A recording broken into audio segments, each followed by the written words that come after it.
Cafon ni wythnos da wythnos diwetha. Oedd y marfer yn dda ac yn gywir iawn. Ac ni'n credu bydd boys yn edrych mlaen nawr. Ar ôl y prawf diwetha yn y haf, oedd y perfformiad ddim yn digon da. Ac mae siawns i ni ydi sadwn nawr i dangos beth mae y Cris yn meddwl ni gyd ac gêm enfawr i ni.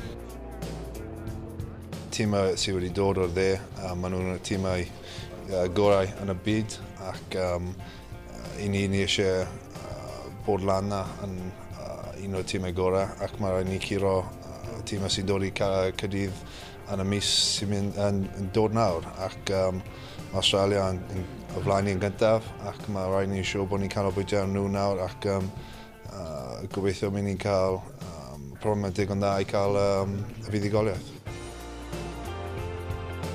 I've had a bit of criticism over the summer of Australia, but you know, they came second in the Rugby Championship. You know, at the moment, you know, there's obviously New Zealand are number one by a bit of a distance, and you know, the rest of the competition, you know, they basically won, didn't they? They came second in the Rugby Championship.